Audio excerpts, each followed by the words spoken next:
Hello everyone, welcome to Major HSLC's बालनोई Academy. Myself Gagan Yadav, your GS faculty. और एक और class लेके आ गए हैं हम आपके करंट अफेयर्स की होने वाली है आज क्लास आपकी. चलिए स्टार्ट करते हैं. करंट अफेयर्स पार्ट 1 दो पार्ट में होगी ये क्लास 1 एंड क्लास 2. तो आज करंट अफेयर्स करेंगे हम. करंट अफेयर्स सभी फील्ड से होंगे. For defence, from defence field, और आपका एनवायरमेंट हो गया, ज्योग्राफी हो गया, कोई प्लेसेस अगर न्यूज में रहे हैं वो, कोई इंडेक्स रिपोर्ट्स वगैरह आई हैं, बहुत कॉम्प्रिहेंसिव कवर करेंगे आज हम. चलिए तो फर्स्ट स्टार्ट करते हैं. The question 1 says consider the following statement regarding the international big cat alliance. International big cat alliance बहुत बार ये न्यूज में रहा है. इंटरनेशनल बिग कैट अलायंस इससे रिलेटेड सबसे पहले तो ये कब लॉन्च किया गया? 2023 में by India. This was launch international big cat alliance. इसमें क्या है देखिए, फर्स्ट पढ़ते हैं. The headquarters of the international big cat alliance is located in New Delhi. बिल्कुल करेक्ट आंसर है, न्यू दिल्ली में इसका हेडक्वार्टर है. The second is Russia recently became a member of the alliance making it 19th country to join. बिल्कुल correct है, ये भी Russia ने रिसेंटली ज्वाइन किया है. The third option is the initiative covers the conservation efforts for 7 big cats. ये important है आपका. 7 big cats including टाइगर, चीता, जैगुआर और प्यूमा. क्लियर है? तो 7 बिग कैट की बात करी गई है, बिल्कुल ठीक बात है. और आपने देखा होगा प्रोजेक्ट इंडिया के अंदर एक प्रोजेक्ट लॉन्च किया गया था, प्रोजेक्ट चीता. क्लियर है? कब लॉन्च किया गया? 2022 में.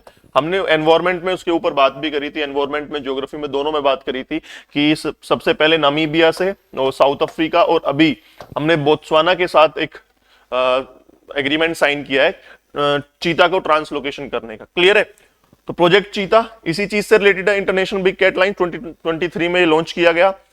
हेडक्वार्टर न्यू दिल्ली में है. Initiative covers 7 big cats including tiger, चीता, जैगुआर, प्यूमा. बाकी कौन है? लायन भी है, और क्या है? जैगुआर. लायन, जैगुआर कितने हो गए? 1 2 3 4 5 एंड 6. बचा क्या? 7. This is your homework. Last 7th big cat कौन सी है इनके अंदर जो आएगी? क्लियर है? तो ऑप्शन 1 एंड 2 3. तो right answer is option D. Clear है? चलिए नेक्स्ट चलते हैं. The next question is question number 2. I hope you can see the newly constructed मुद न्योमा. न्योना नहीं है, इसको न्योमा कर लेंगे, करेक्ट कर लेंगे. न्योमा, NYOMA. मुद Nyoma airbase is located in. Recently अभी ये न्यूज में भी था, 2025 के अंदर एक नया एयरबेस बनाया गया है. कहां पर है ये लोकेटेड? ये so right answer is Ladakh के अंदर है. कहां पर लोकेटेड है? लद्दाख के अंदर है, और लद्दाख में भी ईस्ट लद्दाख के अंदर है. ईस्ट लद्दाख के अंदर है ये. क्लियर है? नेक्स्ट क्वेश्चन चलते हैं. Who won the bronze medal at the FID World Blitz Chess Championship 2025 held in Doha? Sports and games का है, करंट अफेयर्स देखेंगे. Arjun Erigaisi, D Gukesh, Divya Deshmukh and Ramesh Babu Praggnanandhaa. So right answer is option number A, Arjun Erigaisi. तो देखिए जो fight का world blitz championship है, पहली बात तो ये हुआ कहां है? दोहा के अंदर हुआ है. इंडिया का कौन जीता है सर? अर्जुन एरिक्साई जीते हैं. क्लियर? चलिए नेक्स्ट चलते हैं. Question number 4. Which initiative has been proposed in the union budget 2026 and 27 to develop India's global biopharma manufacturing hub? Clear? Question कहां से आया? यूनियन बजट से क्वेश्चन है. तो करंट अफेयर्स में यूनियन बजट के भी क्वेश्चंस आते हैं, तो इसमें इंक्लूड किया गया है. स्कीम के ऊपर पूछा गया कि ग्लोबल बायोफार्मा मैन्युफैक्चरिंग हब बनाने के लिए किस इनिशिएटिव को लॉन्च किया गया है? किस इनिशिएटिव को लॉन्च किया गया है? Option A biopharma Shakti, B option pharma Shakti mission, C national biopharma mission, and option D is biologics manufacturing initiative. So right answer is biopharma शक्ति. बायोफार्मा शक्ति. एक क्वेश्चन यहां से एक और बन जाता है कि आउटले कितना है इस बार बजट में, जो ये नया इनिशिएटिव या नई जो स्कीम लाई है बायोफार्मा शक्ति, इसमें कितना अमाउंट इसके लिए प्रपोज किया गया है, कितना प्रपोज किया है? Question can be asked 10,000 crore, 10,000 crore rupees इसके लिए प्रपोज किए गए हैं बायोफार्मा शक्ति के लिए। क्या बनाए जाएंगे? बायोफार्मा मैन्युफैक्चरिंग हब बनाए जाएंगे। बायोफार्मा आपका जो सेक्टर है, मेडिसिन सेक्टर है, इसको बूस्ट करने के लिए। क्लियर है? So option A is the correct answer. Next question पर चलते हैं। क्वेश्चन नंबर 5, अगेन बजट के ऊपर क्वेश्चन है, very important question. Fiscal deficit के ऊपर क्वेश्चन है आपका। As per the budget estimate 2026 presented in union budget, what is the estimated fiscal deficit as a percentage of gross domestic product? इसी question के अंदर से मैं यहीं से आपको कम से कम 4 क्वेश्चंस बताने वाला हूं। 4 क्वेश्चंस यहां से सोल्व हो जाएंगे आपके। सबसे पहले क्वेश्चन है कि सर फिस्कल डेफिसिट क्या होता है? आपको सबसे पहले तो यही पता होना चाहिए कि what is fiscal deficit. Fiscal deficit क्या है? आप बजट पढ़ते हैं तो बजट में क्या पढ़ते हैं? Total expenditure minus total receipt. तो बजट के अंदर हमने एक टॉपिक पढ़ा बजट डेफिसिट, कि बजट डेफिसिट क्या है, घाटा क्या है। घाटा क्या है कि कितना एक्सपेंडिचर आप करेंगे माइनस कितनी आपकी एक्चुअल में इनकम है। तो जो मिसमैच निकल कर आया वो क्या है सर? आपका डेफिसिट है। उसको मैंने बोला बजट डेफिसिट, मतलब टोटल एक्सपेंडिचर में से आपने अपनी टोटल इनकम को घटा दिया, बजट डेफिसिट है। लेकिन सरकार क्या करती है? टोटल एक्सपेंडिचर को बराबर करने के लिए टोटल इनकम के, यानी कि सरकार पहले क्या डिसाइड करती है कि हम कितना खर्चा करने वाले हैं, उसके बाद ये कैलकुलेट करती है कि हमारी इनकम कितनी होगी। क्लियर है? अब ये बात तय है कि जब आपने एक्सपेंडिचर पहले डिसाइड किया तो आपकी इनकम कम होने वाली है। क्लियर है? तो जैसे ही इनकम कम होगी तो उसको, लेकिन एक्सपेंडिचर तो डिसाइड हो गया, तो और एक्स्ट्रा इनकम कहां आएगी? तब सरकार क्या लेती है? बोरोइंग करती है या उनको लोन लेती है। क्लियर है? तो एक्चुअल में बजट डेफिसिट हमेशा 0 होता है। लेकिन इसका मतलब ये तो नहीं है सरकार का डेफिसिट नहीं है, घाटा नहीं है भाई। इवेंचुअली आप जो एक्सपेंडिचर है वो लोन लेकर ही, बोरोइंग लेकर ही तो कर रहे हो। क्लियर है? तो आप देखेंगे फिर एक टर्म निकलकर आता है यहीं से फिस्कल डेफिसिट। तो फिस्कल डेफिसिट क्या है? फिस्कल डेफिसिट वो अमाउंट है जो आप लोन में ले रहे हैं अपने एक्सपेंडिचर को मीट करने के लिए। तो यानी कि फिस्कल डेफिसिट क्या हुआ? एक्चुअल में बोरोइंग्स हो गई हैं। बोरोइंग्स जो सरकार लेती है, बोरोइंग्स लेती है। क्लियर है? तो अगर आपसे पूछा जाए कि sir what is the formula of fiscal deficit, fiscal deficit का फॉर्मूला क्या है? तो fiscal deficit is equal to total expenditure minus total receipt या इनकम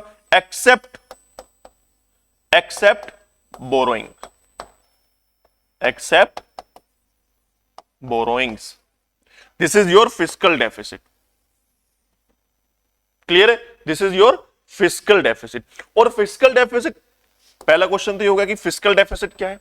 अब आता है as a percentage of GDP, GDP gross domestic product. I hope GDP आप जानते हैं।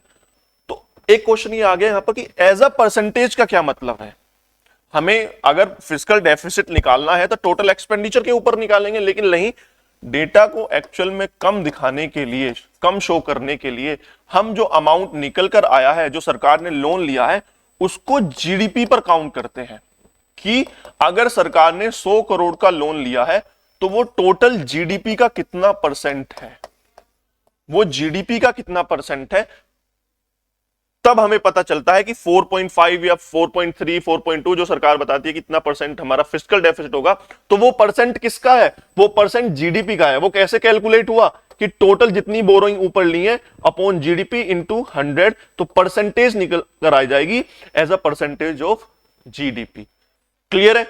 तो समझ आ गया जीडीपी पर निकालते हैं, कैसे निकालते हैं फिस्कल डेफिसिट को। अगर परसेंटेज आपको कहीं दिखाई दे रही है तो इसका मतलब किसके ऊपर वो निकाला जा रहा है।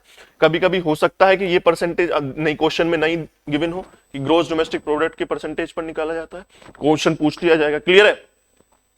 अब आती है, कितने क्वेश्चन हो गए? 2 क्वेश्चन हो गए इसी के अंदर। 4 क्वेश्चन मैंने बोले थे आपसे। एक क्वेश्चन यही बन जाता है कि इस बार सरकार ने एस्टिमेट कितना कराया कि कितना फिस्कल डेफिसिट हमारा होने वाला है। तो right answer is option number B 4.3%. 4.3%. And last question, fourth question can be asked कि जो 25 जो लास्ट बजट था 2025 एंड 26 2025-26 उसमें फिस्कल डेफिसिट कितना एस्टिमेट किया था गवर्नमेंट ने? तो कितना एस्टिमेट किया था 2025 और 26 में?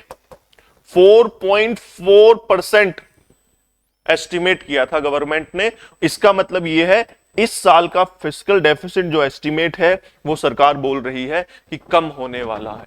क्लियर है? तो ये क्वेश्चन ये बन जाता है कि लास्ट ईयर कितना था 4.4 और इस बार पहले से फिस्कल डेफिसिट कम एस्टिमेट किया गया. क्लियर है?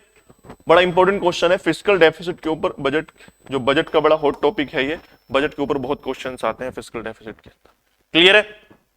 चलिए नेक्स्ट क्वेश्चन के ऊपर चलते हैं. Question number 6. Question number 6 is operation Pawan. ये रिसेंटली अभी न्यूज में था. ऑपरेशन पवन, मैं आपको बता दूं ये रिसेंट का ऑपरेशन नहीं है, ये बहुत पुराना एक ऑपरेशन है, लेकिन रिसेंटली न्यूज में इसलिए था, क्वेश्चन में भी गिवन है. It is recently in news due to its first ever formal commemoration. पहली बार इसको रिकॉग्नाइज्ड किया हमने, इंडिया ने इसको पहली बार रिकॉग्नाइज्ड किया, फॉर्मल कोमेमोरेशन दी. जो वहां शहीद हुए थे, जो मार्टिर्स थे, उनको हमने फॉर्मल कोमेमोरेशन दी, रिकॉग्नाइज्ड किया at the national war memorial. National war memorial was primary launched to. Clear है? तो आपको बता दिया किस लिए न्यूज में था. क्वेश्चन ये भी बन सकता है कि why operation Pawan was in recently in news. किस लिए न्यूज था? हमने पहली बार उसको रिकॉग्नाइज किया या फॉर्मल कोमेमोरेशन उनको दी. क्लियर है? चलिए देख लेते हैं है क्या operation Pawan. Option 1 says provide humanitarian assistance and disaster relief during 2004 tsunami in Sri Lanka. कि 2004 के अंदर जो सुनामी आई थी श्रीलंका के अंदर, उसके अंदर जो humanitarian assistant and disaster relief जो चलाया था उससे रिलेटेड है. Enforce the डिसआर्मामेंट of militant groups and implement India Sri Lanka accord of 1987. 1987 के अंदर जो इंडिया श्रीलंका का अकॉर्ड हुआ था, उसके अंदर जो मिलिटेंट ग्रुप्स थे उनको डिसआर्मेंट करना, यानी कि उनको न्यूट्रलाइज्ड करना. क्लियर है? उससे रिलेटेड था. द सी से conduct a joint naval exercise between Indian navy and Sri Lankan coast guard to secure the Palk strait. Palk strait कहां पर है? Where is Palk strait? ये जाएंगे, दिस इज योर श्रीलंका, तो this is your Palk strait, जो bay of Bengal और Arabian सी को या गल्फ ऑफ मन्नार को जो जोड़ती है. हमने कल बात करी थी ग्लोबल कॉन्फ्लिक्ट के ऊपर, बहुत सारे वर्ल्ड के जितने भी स्टेट है उससे बात करी थी. तो इंडिया के पास कौन सा स्टेट है? एक पाक स्टेट बड़ा इंपॉर्टेंट स्टेट है. क्लियर है? तो पाक इसके बारे में बात करी जा रही है कि पाक स्टेट को सिक्योर करने के लिए. And option D says facilitate the safe evacuation of Indian citizens during the peak of Sri Lankan civil war. ये जो श्रीलंकन सिविल वॉर हुआ 2009 के अंदर, वहां से इंडियंस को सेफली इवैक्यूएट करने के लिए ये ऑपरेशन था. तो देखेंगे what is right answer. So right answer is option number B. Clear है? So option number B. तो देखेंगे ध्यान से, 1987 के अंदर इंडियन श्रीलंका अकॉर्ड हुआ, उसमें जो तमिल्स और इंडियन तमिल्स थे, जो माइनॉरिटीज के अंदर थे, और सेनाली जो मेजोरिटी कम्युनिटी थी श्रीलंका के अंदर, उसके बीच में वॉर, सिविल वॉर स्टार्ट हुआ, एक अनरेस्ट स्टार्ट हुआ. उसमें कहीं ना कहीं इंडियन के जो सिटीजन्स थे, जो माइग्रेटेड थे यहां से श्रीलंका के अंदर, उनको थ्रेट था, मिलिटेंट ग्रुप्स थे. क्लियर है? तमिल एलाम के नाम आपने सुना होगा. तमिल टाइगर एलाम के नाम से एक आउटफिट था, जो एक मिलिटेंट ग्रुप था जिसने टारगेट किया तमिल्स को, और सेनाली कम्युनिटी के बीच में और तमिलियंस के बीच में ये सिविल वॉर हुआ था. उसके बीच में ये ऑपरेशन पवन लॉन्च किया गया था. Indian peace making forces, IPF, Indian peace making forces, जो इंडियन बूट्स थे जो ग्राउंड्स पर थे श्रीलंका के, उनको क्या बोला गया? IPF, Indian peace keeping forces थे. क्लियर है? जो इस ऑपरेशन में वहां भेजे गए थे. क्लियर है? तो operation B is correct answer. ध्यान रखेंगे किस चीज से रिलेटेड था, कब किया गया था ये ऑपरेशन पवन. क्लियर है? चलिए next question, question number 7. Who became the first Indian to win the title of ध्यान रखेंगे, this is not Miss Universe, this is Mrs Universe. Who became the first Indian to win the title of Mrs Universe 2025? Factual based question है, क्या answer होगा इसका बताइए? So right answer is option number B, Shari Singh. Shari Singh became the first Indian woman to won the title of Mrs. Universe 2025. Clear? चलिए next question पर चलते हैं। Question number 8, typhoon Matmo 2025 has arrived in which ocean? अब सबसे पहले तो ये देखिए, टाइफून हमने देखा होगा कि ट्रॉपिकल साइक्लोन हम पढ़ते हैं ज्योग्राफी के अंदर, tropical cyclones. Clear? Tropical cyclones के हम डिफरेंट डिफरेंट नेम्स पढ़ते हैं, डिफरेंट डिफरेंट नेम्स पढ़ते हैं। क्लियर? जैसे कि इंडियन ओशियन के अंदर या इंडिया के अंदर क्या बोला जाता है? साइक्लोन बोला जाता है। क्लियर? विली विली बोला जाता है, विली विली। ऑस्ट्रेलिया के अंदर क्या बोला जाता है? विली विली बोला जाता है। और टाइफून और हरिकेन,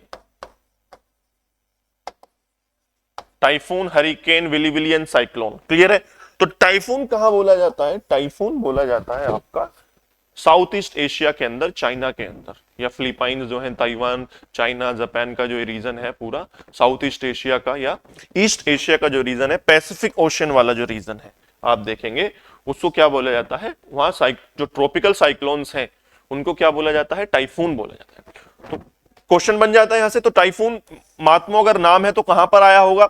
डेफिनेटली पैसिफिक ओशन के अंदर आया होगा। और जो आप देखेंगे जो चाइना वाला रीजन है, यहां पर ताइवान है, and this is your Philippines, ये लुजोन और मिंदामाओ दो आइलैंड है, उसके पास यहां आया था और इसने फिलीपाइंस की तरफ मूवमेंट करना स्टार्ट किया था। तो फिलीपाइंस के ऊपर इसका असर पड़ा था बहुत ज्यादा। कहां इंपैक्ट हुआ था? फिलीपाइंस के ऊपर इसका इंपैक्ट था। क्लियर है? तो कहां पर आया था? किस ओशन के अंदर आया था? पैसिफिक ओशन के अंदर आया था। क्लियर है? पूछ लिया जाएगा कि जो टाइफून मात्मो था ये कैसा साइक्लोन था? ट्रॉपिकल साइक्लोन था या टेम्परेट साइक्लोन था? सर ट्रॉपिकल साइक्लोन था। क्लियर है?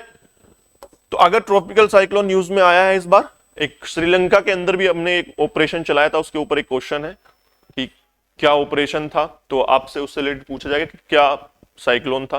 तो एक बार अगर साइक्लोन हर बार न्यूज में आते रहते हैं तो पढ़ लेंगे ट्रॉपिकल साइक्लोन क्या होते हैं, इनके क्या कैरेक्टरिस्टिक्स होते हैं, किस तरफ मूवमेंट करती हैं, किस तरीके से जो ट्रॉपिकल साइक्लोन है वो डेवलप किए जाते हैं, क्या कंडीशंस हैं ट्रॉपिकल साइक्लोन के डेवलप होने की। क्लियर है? उसका स्ट्रक्चर को पढ़ लेंगे कि ट्रॉपिकल साइक्लोन की आई क्या होती है, आई वॉल क्या होती है, प्रेशर कहाँ ज्यादा होता है, कहां पर स्टेबिलिटी होती है, क्लियर स्काई होता है। इस टाइप के क्वेश्चन बहुत बार ट्रॉपिकल साइक्लोन के पूछे जाते हैं आपसे। क्लियर है? चलिए नेक्स्ट क्वेश्चन पर चलते हैं। Question number 9। 50 क्वेश्चन है, ध्यान रखेंगे तो थोड़ा जल्दी जल्दी करने की कोशिश करेंगे। Who has been appointed as the new prime minister of Madagascar? The right answer is, factual based question है, दिस इज योर, एक बार इसकी स्पेलिंग करेक्ट से देख लेंगे, हैरी राजाओ नारीमा तक तो ठीक है, ये हैरी राजीना मराओ तक था, तो ये शायद गलत ऐड हो गया है। तो right answer is option number D, he became the, this is your, ये पुराने थे प्राइम मिनिस्टर, इनको इन्होंने डिथ्रोन किया था, इनकी पोजीशन इन्होंने ऑक्यूपाई की थी आफ्टर दी इलेक्शंस। तो option number D is your right answer. Clear? चलिए क्वेश्चन नंबर 10 पर चलते हैं। स्पोर्ट्स से एक और क्वेश्चन आ गया आपका। Consider the following statement ICC women world cup 2025। अभी पता है हमने आईसीसी विमेन वर्ल्ड कप हुआ था, इंडिया के अंदर ही हुआ था, कौन जीता था उसको? तो first question, India won its first ever women world title in this edition. बिल्कुल करेक्ट है, पहली बार इंडियन जो विमेन टीम है वो आईसीसी वर्ल्ड कप जीती है। The final match was held in Mumbai. बिल्कुल करेक्ट, किस स्टेडियम के अंदर हुआ था? डीवाई पाटिल स्टेडियम के अंदर हुआ था। Where India defeated South Africa. बिल्कुल करेक्ट है, फाइनल में किसको हराया था? साउथ अफ्रीका को हराया था। Shefali Verma became the youngest cricketer across both men and women to secure a half century in the world cup. ये भी बिल्कुल ठीक है। पहले किसके पास था ये रिकॉर्ड? ये था वीरेंद्र सहवाग के पास था, पहले वीरेंद्र सहवाग के पास था ये रिकॉर्ड, अब शेफाली वर्मा के पास हो गया। She became the youngest cricketer to score the half century in the world cup final. Clear है? तो right answer is option number D, 1, 2 and 3 is your correct answer. Clear? चलिए नेक्स्ट चलते हैं। रामबान सुलाय हनी, शहद के ऊपर क्वेश्चन है सर। जीआई टैग के ऊपर क्वेश्चंस आते हैं, आपको पता है, क्लियर है। तो which had received geographical indication tag in 2021 के अंदर इसको जीआई टैग मिला था, is mainly produce in which of region. I hope आप जब शहद वगैरह खरीदने जाते हैं तो बहुत सारे आप देखेंगे जो अच्छी शॉप्स वगैरह होती हैं, तो आपको ये सुलाई के नाम से सुलाई हनी, सुलाई हनी, सुलाई हनी रखा हुआ रहता है। रामबान ये एक्चुअल उस प्लेस का नाम है जहां पर उस स्टेट के अंदर या यूटी के अंदर मिलता है। तो right answer is Jammu and Kashmir. उन बॉक्सेस पर, डिब्बों पर लिखा भी रहता है Sulai honey from Jammu Kashmir, Sulai honey from Jammu Kashmir. बड़ा ही प्रीमियम क्वालिटी का हनी होता है, क्लियर है। तो right answer is Jammu and Kashmir. Ramban Sulai honey याद रखेंगे, जीआई टैग 2021 में इसको मिला था। चलिए नेक्स्ट क्वेश्चन के ऊपर चलते हैं। Question number 12, the consider the following statement regarding the climate change performance index. बड़ा इंपॉर्टेंट बन जाता है सर इस बार। Climate change performance index. So first option is option number 1, the CCPI is published by International Energy Agency IEA to promote transparency in climate politics.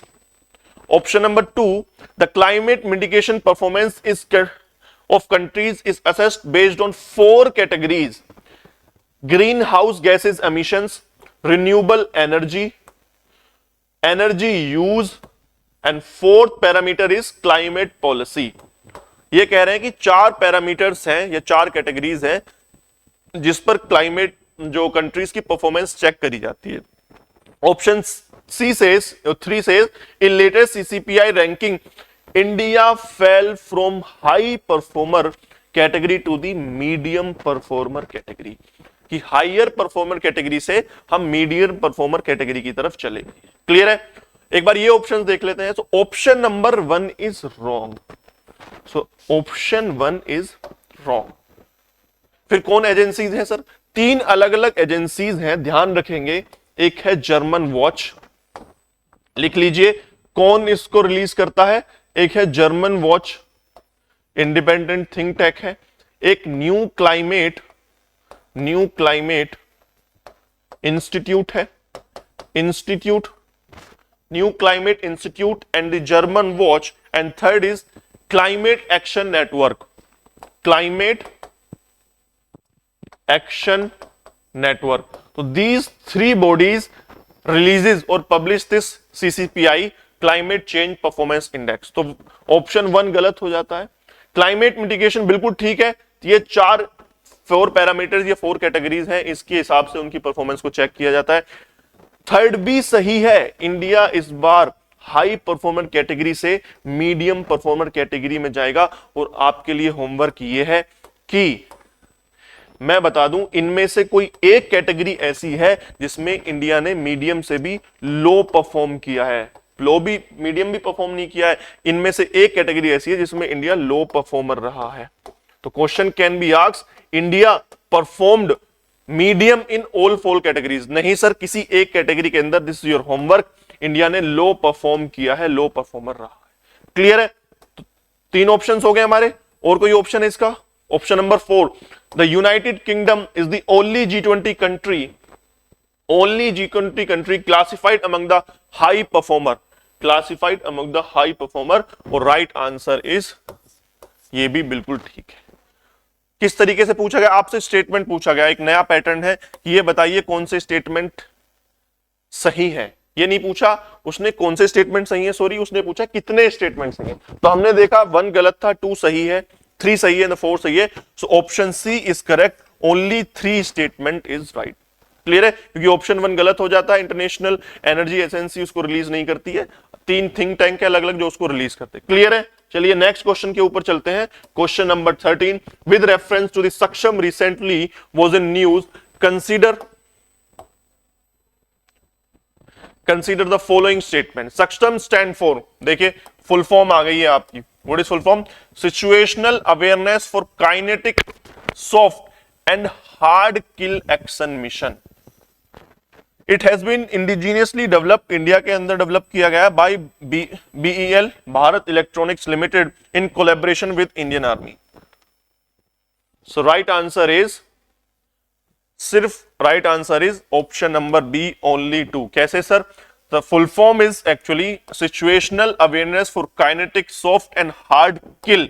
यहां तक ठीक है, ये एक्शन मिशन नहीं है, this is asset management, this is asset management, this is asset management.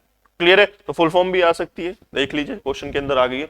किस चीज से रिलेटेड है? जो आपके यूएवीज जो होते हैं, अनमैन्ड एरियल व्हीकल्स जो होते हैं या अनमैन्ड एरियल थ्रेट्स जो होते हैं, उनको न्यूट्रलाइज करने के लिए एक सिस्टम बनाया गया है इंडियन आर्मी के द्वारा और प्लस भारत इलेक्ट्रॉनिक्स लिमिटेड के द्वारा। So right answer is option number B, only 2। Clear? चलिए नेक्स्ट क्वेश्चन की तरफ चलते हैं।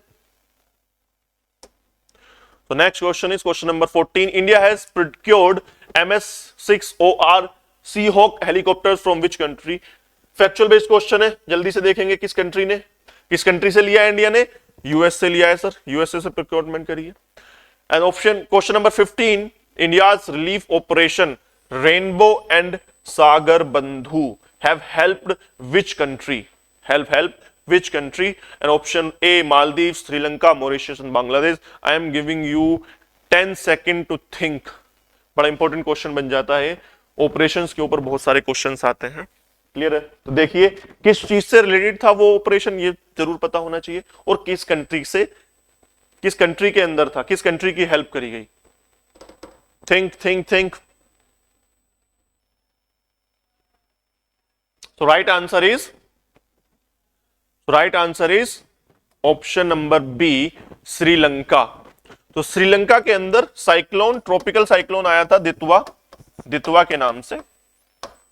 तो उस दितवा के नाम पे रिलीफ, एक ह्यूमैनिटेरियन ऑपरेशन लॉन्च किया गया था, सागर बंधु। और रेनबो एक ओवरऑल, एक ब्रॉड कॉन्सेप्ट है रेनबो। फॉर एग्जांपल किसी भी तरीके की रिलीफ असिस्टेंट देने के लिए किसी भी ऑपरेशन को, रेनबो ऑपरेशन है, बहुत पुराने टाइम से ये चला आ रहा है। क्लियर है? लेकिन उसके लिए पर्टिकुलर क्या लॉन्च किया गया? सागर बंधु। तो किससे रिलेटेड है? श्रीलंका से रिलेटेड। क्लियर है? चलिए नेक्स्ट क्वेश्चन पर चलते हैं। Question number 16, Yonaguni island seen in news belongs to? Places in news का एक क्वेश्चन है, एक नया आइलैंड अभी न्यूज में था। Yonaguni island seen in news is belong to. Sir location नहीं पूछी है, इसकी लोकेशन नहीं पूछी है, ये पूछा है किस कंट्री को बिलोंग करता है। The right answer is Japan. Japan को बिलोंग करता है। क्यों न्यूज में था? आप जब देखेंगे दिस इज चाइना और this is south east Asia और दिस इज जापान, और यहां पर आपका ताइवान है, दिस इज योर फिलीपींस। तो ताइवान के जस्ट ईस्ट साइड पर ये एक आइलैंड है, योनागुनी आइलैंड। तो आप देखेंगे इसलिए बड़ा स्ट्रेटेजिक इंपॉर्टेंस बन जाता है। जापान यहां पर एक अपना बेस, एयर डिफेंस बेस बनाने की अप्रोच में है। उन्होंने 2031 तक एयर बेस बनाने की अनाउंस किया कि एयर बेस डेवलप करेगा। तो बड़ा स्ट्रेटेजिक लोकेशन बन जाता है, क्योंकि चाइना का एग्रेशन ताइवान के ऊपर हमने देखा, चाइना एंड ताइवान रिलेशन, कल जो पॉलिटिक्स का हमने पढ़ा हुआ था, तो उसमें पढ़ा कि चाइना ताइवान के किस तरीके से इश्यूज हैं और क्यों ताइवान बड़ा इंपॉर्टेंट है, ताइवान की लोकेशन कहां पर है। तो इसलिए जापान एंड यूएस मिलकर तो नहीं, लेकिन आपको पता है जापान एक काफी अच्छा एलाय है यूएस का। क्लियर है? तो अगर जापान बना रहा है तो कहीं ना कहीं इंफ्लुएंस यूएस का भी रहेगा। क्लियर है? तो पूछ लेगा किसका है, पैसिफिक ओशियन है ये पूरा, तो पैसिफिक ओशियन के अंदर ये आइलैंड है। किसका है ये? जापान का है। किसके पास है? ताइवान आइलैंड के पास ये आइलैंड है। क्लियर है? चलिए नेक्स्ट क्वेश्चन पर चलते हैं। Question number 17, and question number 17 क्या कहता है? With reference to the recently commission Indian coast guard ship Adamya. Indian coast guard के बहुत शिप्स न्यूज में रहते हैं और बहुत बार क्वेश्चंस के अंदर आए हैं, अलग अलग डिफरेंट एग्जाम्स के अंदर दिख जाते हैं। Consider the following, it is lead ship of series of 8 fast patrol vessel design and built by indigenous by Goa shipyard limited. Option 2, the vessel incorporates over 60% indigenous content featuring first developed controllable pitch Indian Coast Guard. Clear है? It is primarily designed for deep sea combat operations, ध्यान से पढ़ेंगे, and long range aircraft escort duties. क्या है sir? ये गलत है। आपने देखा ये क्या है? एक फास्ट पेट्रोल वेसल है, पेट्रोल वेसल है, कोई कॉम्बैट वेसल नहीं है, कोई ऑपरेशंस के लिए नहीं है, कोई long range aircraft carrier escort duties के लिए नहीं है, एक इंडियन कोस्ट गार्ड का एक पेट्रोल वेसल है। तो सी गलत, तो 3 गलत हो जाता है, ये भी गया, ये भी गया। So right answer option number A बचता है, यानी कि दोनों ये बिल्कुल ठीक है। क्लियर है? चलिए इसी टाइप से क्वेश्चंस आते हैं कि आदमी ये कोई अगर शिप न्यूज में है तो पहली बात तो ये है क्या, किस कैटेगरी का है, ये कोई फ्राइजेट है या एयरक्राफ्ट कैरियर है या सबमरीन है या डिस्ट्रॉयर है या वेसल है, कोई पेट्रोलिंग वेसल है, किसके अंदर है, coast guard, Indian navy, military, किसके अंदर गया है, ये किसने डेवलप किया है, हु हैज डेवलप्ड, और इसका रोल क्या है, इसका फंक्शन क्या है, ऑपरेशंस क्या होने वाले हैं। इस टाइप के क्वेश्चंस आपके किसी भी एयरक्राफ्ट के क्वेश्चंस आते हैं। चलिए नेक्स्ट चलते हैं, question number 18। With reference to Harimau Shakti exercise consider the following statement. चलिए एक्सरसाइज के ऊपर क्वेश्चन आ गया है। It is the 5th edition of naval exercise. जी गलत है, this is not a naval exercise, this is military exercise. एक मिलिट्री एक्सरसाइज है, कहां पर हो गई है, ये राजस्थान के अंदर चल रही है इस समय। तो बायलेटरल एक्सरसाइज है between India and Malaysia, this is correct. तो right answer is option number B, 2 only. तो इट इज 5th एडिशन, ये बिल्कुल ठीक है, लेकिन नेवल नहीं है, एक मिलिट्री एक्सरसाइज है between India and Malaysia military. Clear? कहां पर हो रही है, राजस्थान के अंदर ये हो रही है। Next question, question number 19। Which of the following is known as para ice hockey. Para ice hockey क्या बोला जाता है, दूसरा नाम क्या है पैरा आइस हॉकी का, एक बार देखेंगे। Para ice hockey, question number 19। So right answer is sledge hockey. क्या बोला जाता है, स्लेज हॉकी बोला जाता है। स्लेज ऐसे आप देखे होंगे जो आइस के ऊपर स्केटिंग करते हैं तो बहुत स्लेज, इस तरीके के जो उनके स्केटिंग बूट्स होते हैं उसमें 2-2 स्पाइक्स होते हैं, तो उनको स्लेज बोला जाता है, इसलिए इसको स्लेज हॉकी भी बोलते हैं। So option D is correct, sledge hockey. Clear है? चलिए नेक्स्ट क्वेश्चन के ऊपर चलते हैं। In which state is the festival Mera Houchongba celebrated every year. तो फेस्टिवल के ऊपर क्वेश्चन आया है, तो मेरा हाउस शोंगबा किस स्टेट के अंदर मनाया जाता है ये। So right answer is option C, Manipur. Manipur का ये फेस्टिवल है। क्लियर है? तो मणिपुर के अंदर बनाया जाता है Mera Houchongba celebrated every year. Clear? Next question पर चलते हैं, question number 20, question number 21। Consider the following statement, consider the following statement, एक minute, consider the following statement regarding India's performance at World Para Shooting Cup. World Para Shooting Cup 2025. It was held in New Delhi. जी गलत, ये कहां पर हुआ था, आपका Dubai के अंदर हुआ था, अल ईन में हुआ था, ये अल ईन के अंदर हुआ था ये, तो गलत हो जाता है। तो ऑप्शन 1 इज करेक्ट, ये गलत, और तो बचा क्या आपका, सिर्फ ऑप्शन बी बचता है, यानी 2 और 3 गलत है। Avani Lekhara won a gold medal in the competition, बिल्कुल ठीक बात है। The performance is significant as India's parashooters have been consistently winning medals in major international competition, ये भी बिल्कुल ठीक है। क्लियर है? कोई फैक्चुअल बेस नहीं है। तो option 2 and option 3 both are correct. तो right answer is option number B, only 2 and 3 are correct. Clear है? तो उनकी लोकेशन ध्यान रखेंगे, अगर कोई कंपटीशन आता है तो सबसे पहले तो वो कंपटीशन किस चीज से रिलेटेड है। क्लियर है? वो कहां पर हुआ है, इंडिया की परफॉर्मेंस क्या रही है, कोई इंडिया का स्पोर्ट्स पर्सन है, उसने कोई कंपटीशन कोई मेडल जीता है, क्लियर है, उससे रिलेटेड है। वो कोई मैस्कोट के ऊपर बहुत क्वेश्चंस आते हैं कि मैस्कोट क्या था। ठीक है, डिफरेंट मैस्कोट है, उनके जो साइन है वो क्या रहे हैं। क्लियर? इस टाइप के क्वेश्चंस आते हैं। चलिए नेक्स्ट क्वेश्चन पर चलते हैं, question number 22। India recently sent एक minute Piprahwa relics as a goodwill gift to which country. किस कंट्री को पिपराहवा रेलिक्स भेजे गए हैं, बताइए सर। फैक्चुअल बेस्ड क्वेश्चन है एकदम से। क्लियर है? अभी एक क्वेश्चन हमने और पढ़ा था रिसेंटली पीछे कि मंगोलिया को क्या कैपिटल है मंगोलिया की, उलान बतौर। कहां पर है, एशिया के अंदर है। क्लियर है? कोई डेजर्ट है इससे रिलेटेड, जी हां, Gobi desert China and Mongolia के पास है। क्लियर है? तो वहां पर भी हमने बुद्धा के कुछ रेलिक्स भेजे थे, तो ये भी याद रखेंगे। हमने करंट अफेयर जो करे थे पीछे के, क्लियर, उसमें ये बात करी थी। तो ये किसको भेजे गए हैं सर? भूटान को। Right answer is B, Bhutan. Clear. चलिए नेक्स्ट क्वेश्चन पर चलते हैं। Fujian is an aircraft, Fujian is an aircraft carrier recently deploy by which country? पहली बात तो एयरक्राफ्ट कैरियर है ये, और किस कंट्री ने डिप्लॉय किया था? तो right answer is option C, China का ये एयरक्राफ्ट कैरियर है, जो कि South China Sea Pacific Ocean के अंदर डिप्लॉय किया गया था ये रिसेंटली। क्लियर है। चलिए नेक्स्ट क्वेश्चन पर चलते हैं, question number 24। Recently European union football tournament, sports का फिर से एक क्वेश्चन आ गया आपका, क्या है? नेशनल लीग के ऊपर क्वेश्चन आया है। तो पहली बात तो अगर ये पूछा जाता है कि a famous football league in Europe, क्या नाम है उसका? नेशनल लीग बोला जाता है। दूसरा किसकी है? ये फुटबॉल से रिलेटेड है। Which country has become the champion, या which team has become the champion? कौन जीता है बताइए? मैं आपको हिंट दे देता हूं, रोनाल्डो, आपने क्रिस्टियानो रोनाल्डो का नाम सुना होगा, उनकी टीम इसको जीती है। तो कहां से है वो? He is from Portugal, he is from Portugal. Clear है। तो पोर्तुगाल ने जीता है। रनर अप कौन रहा था बताइए? किसके अगेंस्ट में जीता था? Spain was runner up, Spain was runner up. वो पेनल्टी शूटआउट में गेम पहुंचा था। दूसरे, ये हुआ कहां पर इस बार, कहां पर ऑर्गेनाइज किया गया था? The hosting country was Germany, Germany was the host country. Clear है। और विनर चैंपियन कौन रहा? Portugal. Spain was the runner up. Clear. चलिए नेक्स्ट क्वेश्चन की तरफ चलते हैं, question number 25।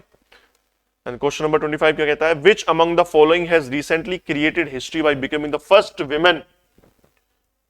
Women to be inducted into fighter stream of Indian Navy?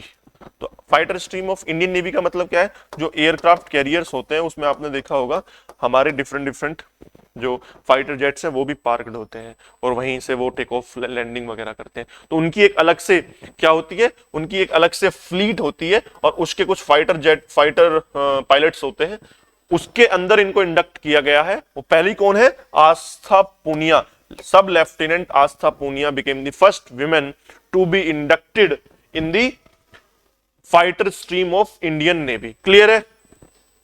चलिए नेक्स्ट क्वेश्चन की तरफ चलते हैं, question number 26। And question number 26 says, question number 26 is about with reference to the INS Nistar, एक कोर डिफेंस का question. INS Nistar recently commission by Indian navy, consider the following statement. The first is, it is indigenously designed and built driving support vessel. The vessel was constructed by Majagaon Dock Shipyard Limited (MDL) under the Make in India initiative. Third option is, it is built according to classification rules of Indian Register of Shipping. आप देख रहे हैं questions की depth. Single liner के questions अब नहीं पूछे जाएंगे कि आईएनएस निस्तर क्या है, किसने किया। क्वेश्चंस बड़े डेप्थ में आ रहे हैं कि इसका रोल क्या है, किस तरीके से इसको बनाया गया है, कौन बना रहा है इसका, और ये एक्चुअल में है क्या। कोई डिस्ट्रॉयर है, या कोई ड्राइविंग सपोर्ट वेसल है, या हमने देखा कि पेट्रोल वेसल है, क्या है ये, फ्राइजेट्स हैं, कुछ भी है। तो इस टाइप के क्वेश्चंस आते हैं, डेप्थ में क्वेश्चंस आते हैं। तो आपको बड़ा तरीके से पढ़ना है, बहुत डेप्थ में पढ़ना है, कॉम्प्रिहेंसिवली किसी भी टॉपिक को पढ़ना है। चलिए, I am giving you 5 to 10 second to answer this. सोचिए क्या होगा इसका। एलिमिनेशन लगाइए अगर आपको किसी एक ऑप्शन के बारे में भी पता हो थोड़ा सा।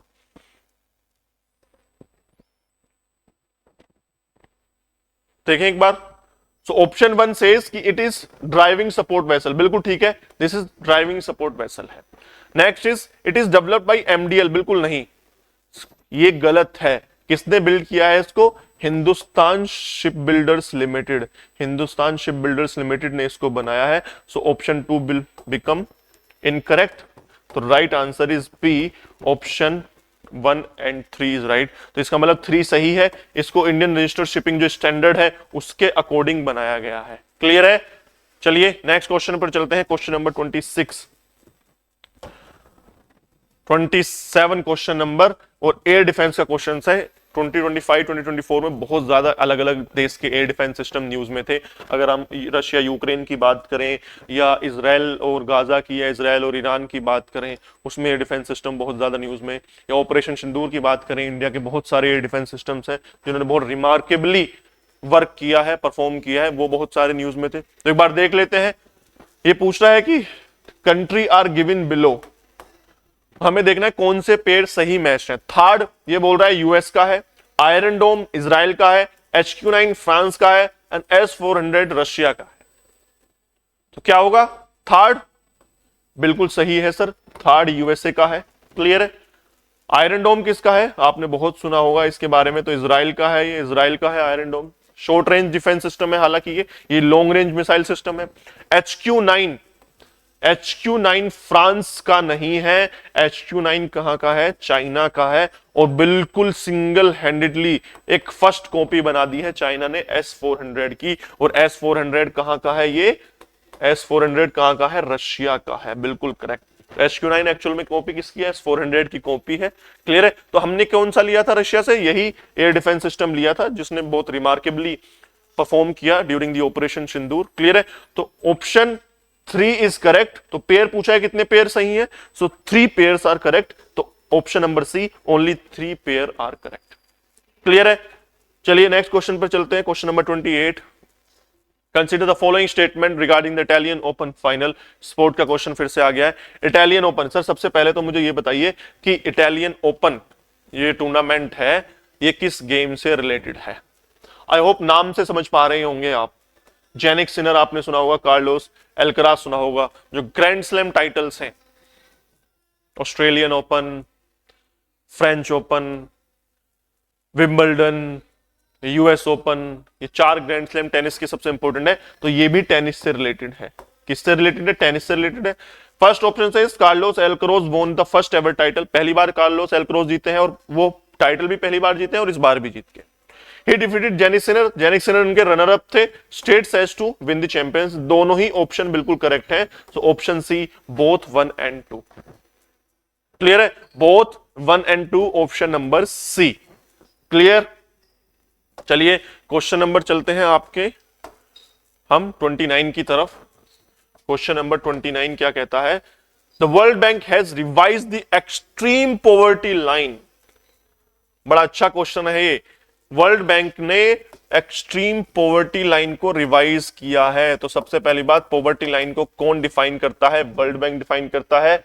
वर्ल्ड बैंक कब बना? ये आपका होमवर्क है। वर्ल्ड बैंक क्या है और वर्ल्ड बैंक ग्रुप क्या है? वर्ल्ड बैंक 2 इंस्टीट्यूट्स को मिलाकर बनता है और वर्ल्ड बैंक ग्रुप 5 इंस्टीट्यूट्स को मिलाकर बनता है। कौन से वो 5 इंस्टीट्यूट हैं या संस्थान हैं जिनको मिलाकर वर्ल्ड बैंक ग्रुप बनता है? और वर्ल्ड बैंक ग्रुप से अलग जो वर्ल्ड बैंक एक्चुअल में है वो किसको बोलते हैं? कब इसकी फॉर्मेशन हुई? When it was formed. When it was formed, ये आपका होमवर्क है। क्लियर है? तो क्या है नई poverty line? $3 per day. $3 per day is your extreme poverty line which has been revised recently by the World Bank. Clear? चलिए question 30 पर चलते हैं। Who launched the Tiger Outside Tiger Reserve Initiative? Tiger outside the tiger reserve initiative, यानी कि जो tiger reserves के बाहर जो टाइगर्स हैं उनके लिए जो इनिशिएटिव है, यानी कि जो बढ़ती हुई पॉपुलेशन है टाइगर्स की, उस चीज के लिए, उनके प्रोटेक्शन के लिए, उनके कंजर्वेशन के लिए, या इंडियन और एनिमल कॉन्फ्लिक्ट ज्यादा ना हो, ऐसे इंसिडेंट एक्सीडेंट्स ना हो, उनसे बचने के लिए एक इनिशिएटिव लॉन्च किया गया है, tigers outside the tiger reserve initiative. ये किस मिनिस्ट्री ने लॉन्च किया है? बड़ा ही आसान क्वेश्चन है। I hope option number B अच्छे से गैस कर पाए होंगे। Ministry of environment, forest and climate change, MOEFCC। Clear है? चलिए नेक्स्ट क्वेश्चन की तरफ चलते हैं। Question number 31, which of the following is correct regarding rare earth elements in context of India? India has the 5th larger reserves in the world. बिल्कुल ठीक है। Rare earth metal में इंडिया टॉप 5 के अंदर आता है, ये बात है। कुछ कहीं थर्ड लार्जेस्ट भी लिखा हुआ है, कहीं फिफ्थ लार्जेस्ट भी लिखा हुआ है, तो ध्यान रखेंगे हम टॉप 5 के अंदर तो आते ही आते हैं। तो राइट आंसर है India imports the majority of REE needs in finished form from China. ये बात भी बिल्कुल ठीक है। और आप ध्यान रखना, China has the largest reserve of rare earth elements. China के पास सबसे ज्यादा रिजर्व है रेयर अर्थ एलिमेंट्स के। Option C says monazite sand is the primary source of rare earth elements in India. बिल्कुल ठीक है। और आपने बिल्कुल पढ़ा होगा इंडिया के जो कोस्टल रीजन्स हैं,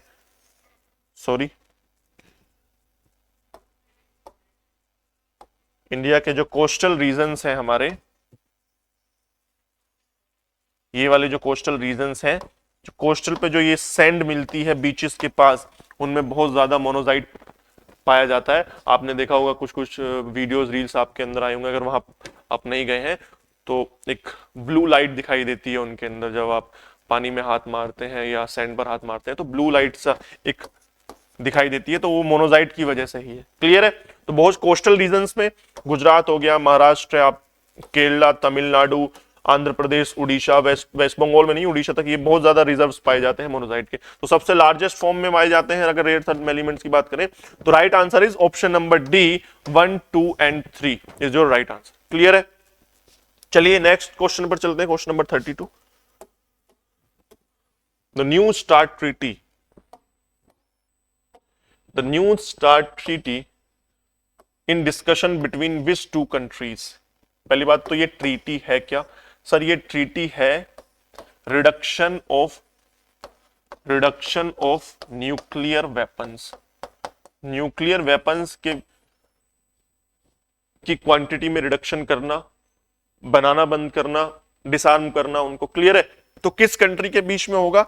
this is between US and Russia. Option C is correct. बहुत पुरानी ट्रीटी है, हालांकि इसके ऊपर दोबारा से अभी रिसेंटली डिस्कशन स्टार्ट हुए थे, तो आपको पता होना चाहिए किस कंट्री से बीच में है, रशिया एंड यूएस के बीच में। क्लियर है। चलिए question number 33। Indian won silver medal in sultan of Johor cup. Sultan of Johor cup.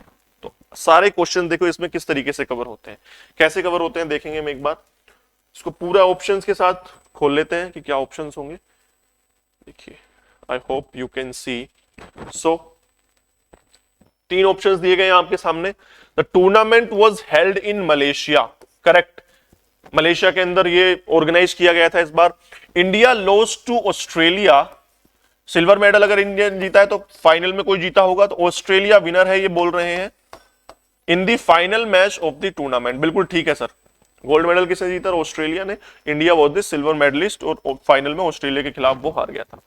And C says this cup is related with cricket. हो गए सब, कहां पर हुआ, किसने जीता, कौन विनर, कौन रनर अप और किस गेम से रिलेटेड है ये कप। सारे के सारे 3 स्टेटमेंट के साथ पूरा का पूरा सुल्तान जोहर कप कवर कर दिया गया है। Option 3 is incorrect. Is this related with the hockey. किससे रिलेटेड है ये कप? हॉकी से रिलेटेड है। क्लियर है। तो क्या हो जाता है, option statement 1 and statement 2 are true but statement 3 is false. So option A is your right answer. Clear है। So option A is your right answer. Next question की तरफ चलते हैं, question number 34। Question number 34। The term समुद्र Pratap recently appearing in the news in the context of India's maritime security. India's maritime security refers to समुद्र प्रताप। इससे related है, पूछा गया कि ये क्या है, अभी न्यूज में था। Option A says a nuclear powered attack submarine inducted into the Indian navy. Inducted into the Indian navy. B says it is India's first indigenously designed and built pollution control vessel है। C says a deep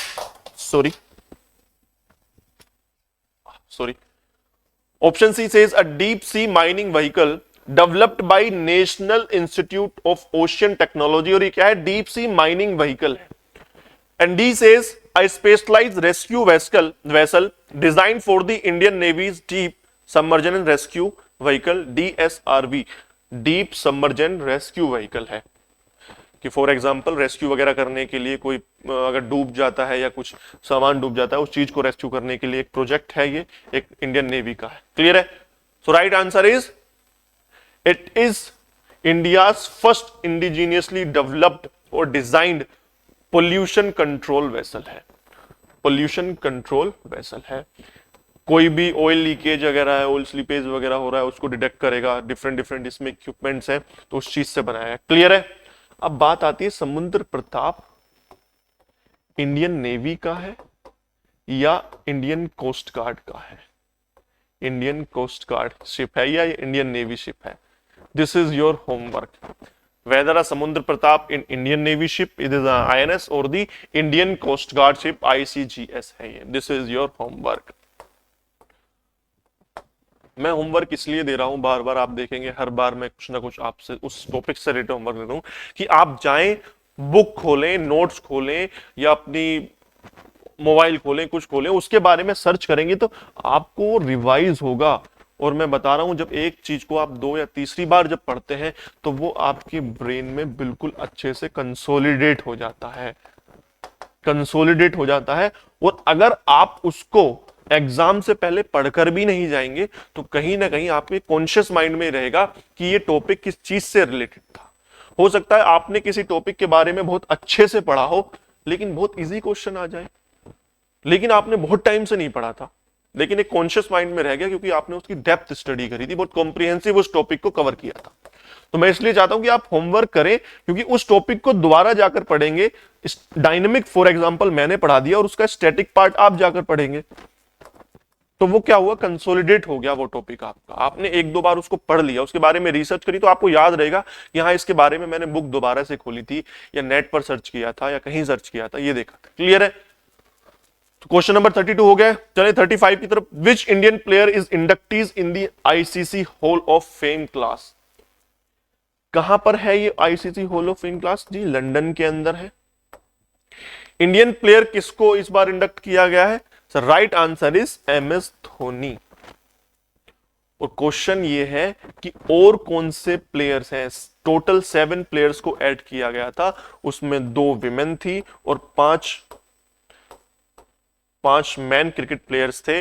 for example Hashim Amla और Daniel Vettori, ये सब MS Dhoni. Clear है?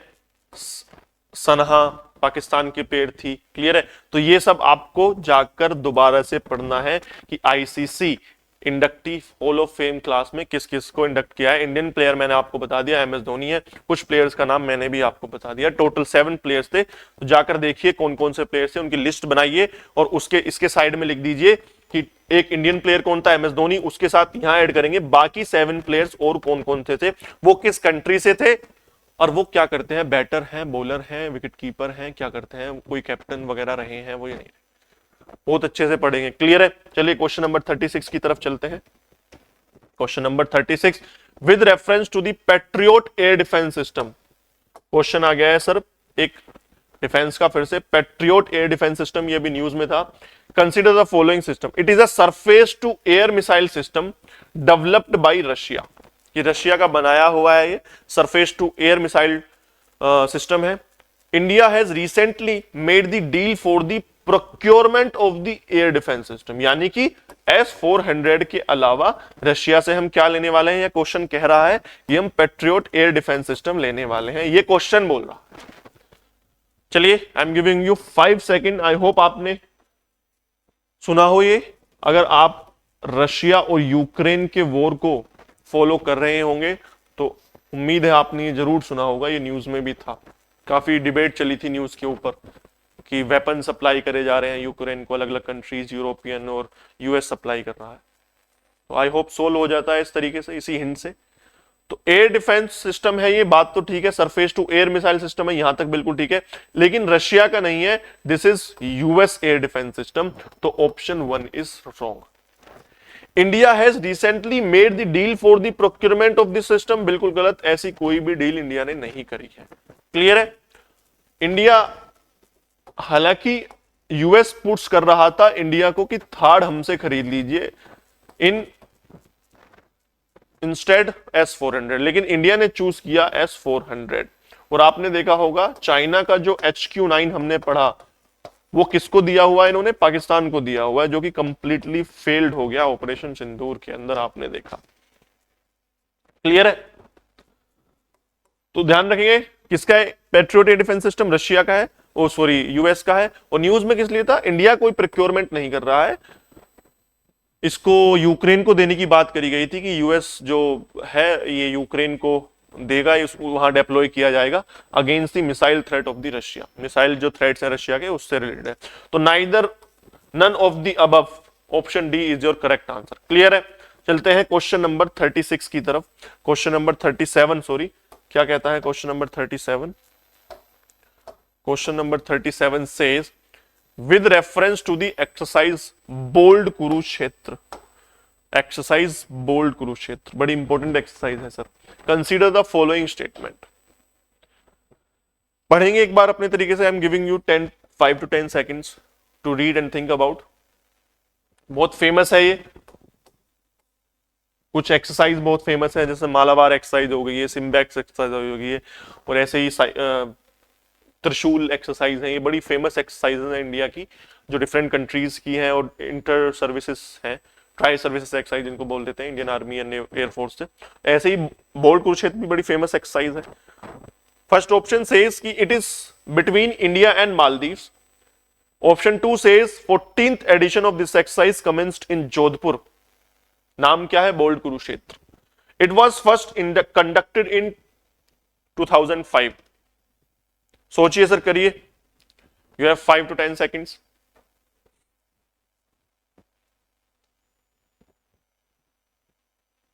So right answer is, option देख लेते हैं एक बार, I hope इसमें उससे दिए होंगे स्टेटमेंट, बताने होंगे कौन से स्टेटमेंट सही है। तो it is between India and Maldives, जी नहीं, किसके बीच में है? This is between India and Singapore. It is between Singapore. और लास्ट क्लास में हमने देखा था कि सिंगापुर की लोकेशन कहां है, जब इंडिया की हमने बात करी थी। दिस इज योर इंडिया, हमारा प्यारा भारत, और दिस इज म्यांमार। क्लियर है?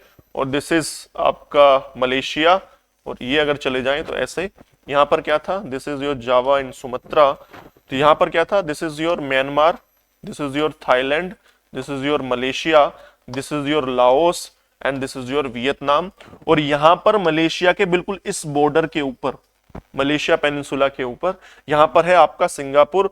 और सिंगापुर और मलेशिया को सेपरेट करने वाला एक बड़ा फेमस स्ट्रेट है, कई बार क्वेश्चन में पूछा गया है। तो क्या नाम है उस स्ट्रेट का? Johor straight.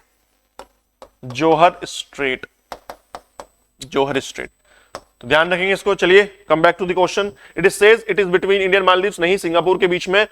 और ये कैसी एक्सरसाइज है आप मुझे बताएंगे? ये नेवल एक्सरसाइज है या मिलिट्री एक्सरसाइज है? This is N military exercise, military exercise है। सिंगापुर से और होने वाली और कौन सी फेमस एक्सरसाइज है जिसकी मैंने अभी बात करी? सिम्बैक्स। सिम्बैक्स क्या फुल फॉर्म है सिम्बैक्स की? Singapore India maritime bilateral exercise. Singapore and India maritime bilateral exercise, यानी कि नेवल एक्सरसाइज है सिम्बैक्स। और बोल्ड कुरुक्षेत्र कैसी है? एक मिलिट्री एक्सरसाइज है। 14th एडिशन हुआ था इसका, कमेंस्ड इन जोधपुर राजस्थान के अंदर हुआ है। बिल्कुल ठीक है। कुरुक्षेत्र समझ के ये मत बोलना कि हरियाणा कुरुक्षेत्र के अंदर हुआ है, जी नहीं। कुरुक्षेत्र एक तरीके से हमारा क्या है, धर्म युद्ध की जगह के लिए बोला जाता है कि कुरुक्षेत्र के अंदर है। क्लियर है? तो option 2 is correct. It was first conducted in 2005, बिल्कुल ठीक है। Option 3 is also correct. तो right answer would be, so right answer of question number 37 should be 2 and 3। तो option number D is your correct answer, 2 and 3। तो इस type के questions आते हैं। कोई भी एक्सरसाइज है वो नेवल है, बायलैटरल है, क्लियर है, नेवल एक्सरसाइज है या मिलिट्री है, क्लियर है, एयरफोर्स या एयर एक्सरसाइज है वो, और कहां पर वो हो रही है, किस कंट्री के बीच में हो रही है, कब वो पहली बार हुई, और कोई उससे रिलेटेड कोई फैक्ट अभी है कि कोई नया, अगर फॉर एग्जांपल पूछ लिया जाए कि राफेल ने पार्टिसिपेट नहीं किया था या किया था, कोई एयरक्राफ्ट कैरियर है उसने पार्टिसिपेट किया था। इस टाइप के कुछ फैक्चुअल भी क्वेश्चंस भी कभी कभी स्टेटमेंट के अंदर आपको दिखाई दे जाते हैं। क्लियर है? तो क्वेश्चन नंबर 32 की तरफ चलते हैं। Question number 32 says, question number 32 says, सखी रिसेंटली इन न्यूज, किस चीज से रिलेटेड है ये स्कीम या जो इनिशिएटिव है Sakhi? A women only ride hailing auto service, a women safety mobile application है कोई, ये गवर्नमेंट सेल्फ हेल्प ग्रुप की कोई स्कीम है, या अ मैटरनिटी हेल्थ केयर प्रोग्राम है? मैटरनिटी हेल्थ केयर प्रोग्राम है महिलाओं के लिए, या women only ride hailing auto services है? क्लियर है कि जो वुमेन के लिए, सिर्फ वुमेन के लिए, उन्हीं के लिए ऑटो सर्विस है ये राइड के लिए। वुमेन सेफ्टी मोबाइल एप्लीकेशन है, तो राइट आंसर क्या होगा? This is a women online only ride hailing auto service. Clear है? सखी, ध्यान रखेंगे इसको। तो क्वेश्चन नंबर 39 अग्निशोध, क्या कह रहा है question number 39? Agnishodh, recently in news refers to the a new battlefield surveillance system developed by DRDO, या Indian army research cell established है, और a joint tri service military exercise है। ट्राई सर्विस यानी कि Indian army, navy and air force, इन तीनों की tri service exercise है क्या ये? A defence manufacturing corridor in Tamil Nadu, defence corridor से एक क्वेश्चन और मैं आपसे भी पूछूंगा कि कहां पर डेवलप किया जा रहा है डिफेंस कॉरिडोर, जो न्यूज में भी है, और उसको ज्वाइन करिए आप, पीएम गति शक्ति एक स्कीम है, गति शक्ति, पीएम गति शक्ति, और एक पीएम सागरमाला हमने अलग पढ़ी है जिसमें पोर्ट को अपग्रेड किया जा रहा है, ट्रांसफॉर्म किया जा रहा है। क्लियर है? तो एक पीएम गति शक्ति है। देख लेते हैं ये क्या है। This is an option B is correct, this is an Indian army research cell है, established with the collaboration add कर लीजिए आईआईटी मद्रास कैंपस के अंदर ही इस सेल को बनाया गया है, with the collaboration of Indian army and IIT Madras. Clear है? डिफेंस कॉरिडोर कहां बनाया जा रहा है सर? आप देखेंगे यूपी के अंदर बनाया जा रहा है, अलीगढ़ से लेकर, और अलीगढ़ से लेकर आपका लखनऊ कानपुर की तरफ आगे चले जाएं, वहां से बनाया जा रहा है। उसी के साथ पीएम गति शक्ति जो है, इसमें हम रोड इंफ्रास्ट्रक्चर को डेवलप कर रहे हैं। जो सेंट्रल गवर्नमेंट की पीएम गति शक्ति, प्रधानमंत्री गति शक्ति योजना है, उसमें हम नए नए रोड्स, नए हाईवेज, नेशनल हाईवेज डेवलप कर रहे हैं बेहतर ट्रांसपोर्टेशन के लिए, और उसी के अलोंग एक डिफेंस कॉरिडोर बनाया जा रहा है। और डिफेंस मैन्युफैक्चरिंग कॉरिडोर किस चीज के लिए इंपॉर्टेंट है? हमारा जो इंपोर्ट है डिफेंस के अंदर, उसको कम करने के लिए, उसकी डिपेंडेंसी बाहर के देशों पर कम करने के लिए, इंडिया के अंदर ही मैन्युफैक्चरिंग हो, उसी के लिए बनाया जा रहा है। क्लियर है? तो ध्यान रखेंगे। Next question is passport Hanle report. Sir बहुत न्यूज में रहती है, ये बड़ा क्रिटिसिज्म होता रहता है इंडिया का, बहुत नीचे है, बहुत नीचे है, बहुत नीचे है। दोबारा से ये न्यूज में रहा है, और इंडिया की रैंक इस बार काफी बेहतर हुई है। तो देखेंगे, India ranked 85 globally and Singapore hold the first position, ये बोल रहा है। So right answer is option B 2 only. India की 85th रैंक नहीं है, India is on the 75th rank globally and Singapore hold the first position. बिल्कुल ठीक है। सो 1 गलत हो जाता है, तो right answer is option B 2 only is your correct answer. Clear है? चलिए नेक्स्ट की तरफ चलते हैं। Question number 41, A.K. Ramanujan award winning translated work of poet Kalyani Thakur Charal is titled. सबसे पहले तो आप देखिए, A.K. रामानुजन प्राइज किस चीज से रिलेटेड है? लिटरेचर से रिलेटेड है सर। ये आपको ये तय हो गया। अब पूछा जा रहा है ये अवार्ड किसको मिला है? कल्याणी ठाकुर चराल को मिला है ये। तो ये राइटर भी ध्यान रखेंगे कि इस बार किसको मिला है। और क्वेश्चन में पूछा गया है कि सर किस टाइटल पर जो उन्होंने बुक लिखी है, किस वर्क पर उनको मिला है। Option B is your correct, I belong to nowhere. पूरा कर लेंगे इसको, I belong to nowhere. Option B is your correct answer. This is the work of Kalyani Thakur Charal. और क्या अवार्ड मिला है इनको? A.K. रामानुजन प्राइज मिला है। This is related to the literature. और क्लियर है, या पोएटिक वर्क के लिए है। क्लियर। चलिए क्वेश्चन नंबर 42 की तरफ चलते हैं हम। 50 क्वेश्चन इस क्लास में होने वाले हैं, कोशिश करेंगे पूरे हो जाएं। हमारे पास कितना टाइम है? अभी है हमारे पास 10 to 15 मिनट्स है। So recently which state government has introduced of a smart record of rights, ROR? किस स्टेट ने ROR को इंट्रोड्यूस किया है? एम्बेडेड विद QR कोड होगा उसमें, एंड इलेक्ट्रॉनिक सिक्योरिटी चिप होगी फॉर लैंड रिकॉर्ड्स। ध्यान रखेंगे, लैंड रिकॉर्ड्स के लिए है, ताकि इलीगल कब्जा लोग कर लेते हैं और बहुत ज्यादा सिविल राइट्स, बहुत ज्यादा सिविल केसेस हमारे देखें, प्रॉपर्टी डिस्प्यूट्स बहुत ज्यादा होते हैं, तो उस चीज से बचने के लिए स्टेट ने क्या किया है? स्मार्ट रिकॉर्ड ऑफ राइट्स को लॉन्च किया है, जिसके साथ एक QR कोड होगा और उसमें इलेक्ट्रॉनिक चिप लगी होगी फॉर लैंड रिकॉर्ड्स की। आप उसको स्कैन करो और पता लग जाएगा कि ये किसका है, कब लिया गया है, उसकी सारी हिस्ट्री होगी। क्लियर है? तो ये किस स्टेट ने लॉन्च किया है? सो राइट आंसर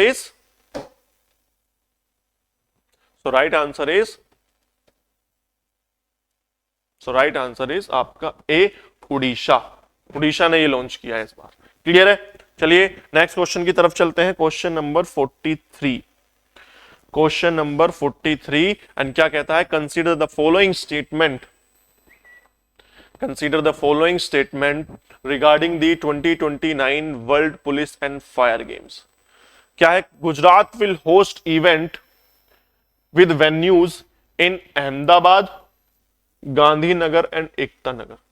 तो क्या बोल रहा है? होने वाला है 2029 के अंदर world police and fire games. तो बोल रहे हैं कि गुजरात के अंदर होने वाला है, और ये 3 कंट्रीज हैं जो होस्ट करेंगी, अहमदाबाद, गांधीनगर एंड एकता नगर।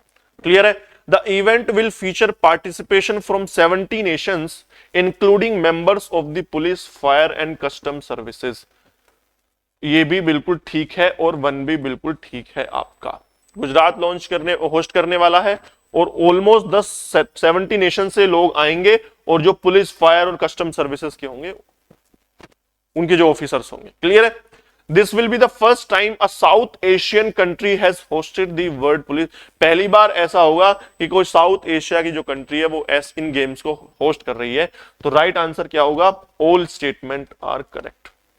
ये भी बिल्कुल ठीक है। तो all the statements are correct. Option D is your correct answer. Clear है? Now the question number 44, very important question. Who has awarded the Nobel Peace Prize? Nobel Peace Prize in 2025 किसको मिला है? बहुत न्यूज में था, आप अगर follow कर रहे होंगे हमारे ट्रम्प साहब को, तो ट्रम्प बहुत कह रहे थे कि मुझे पीस प्राइज दीजिए, मुझे पीस प्राइज दीजिए।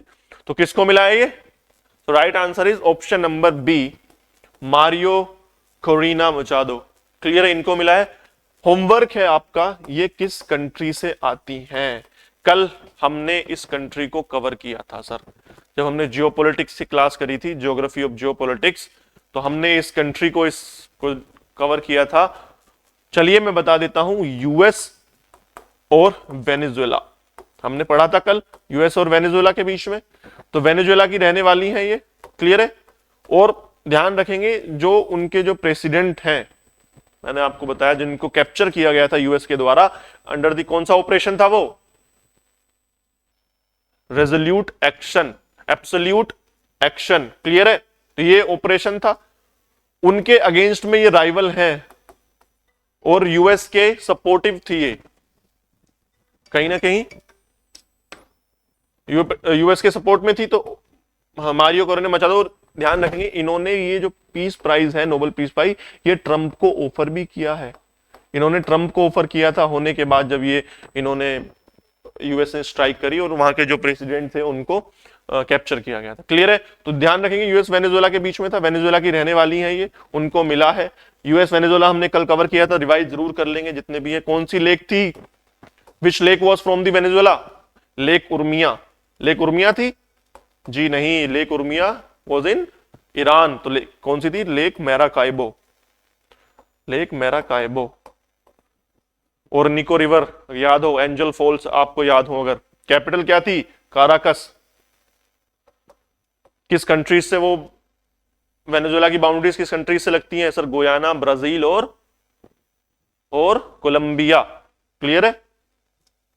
चलिए नेक्स्ट क्वेश्चन की तरफ चलते हैं, क्वेश्चन नंबर 45, एक्सरसाइज अचूक प्रहार। क्या है, एक्सरसाइज अचूक प्रहार, sorry. With reference to the exercise Achuk Prahar, consider the following statement. The exercise was conducted in central Arunachal Pradesh. Location पूछी गई है कि कहां पर ये एक्सरसाइज कंडक्ट करी गई थी। ये बोल रहे हैं कि सेंट्रल अरुणाचल प्रदेश के अंदर हुई थी। It involve troops of Indian army, Indian navy, इसको सही कर लेंगे, Indian navy and Indian air force.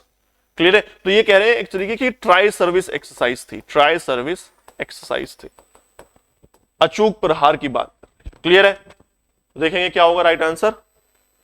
I am giving you 5 to 10 second, सोचिए जरा, करिए एक बार, लगाइए दिमाग। इसी से रिलेटेड एक और एक्सरसाइज हम पढ़ने वाले हैं, प्रचंड प्रहार। प्रचंड प्रहार जस्ट इससे रिलेटेड है वो एक्सरसाइज, प्रचंड प्रहार। करिए, यू हैव 5 to 10 सेकेंड्स। प्रचंड प्रहार एंड एक्सरसाइज अचूक प्रहार क्या है, तो इसके बारे में एक बार देख लेते हैं।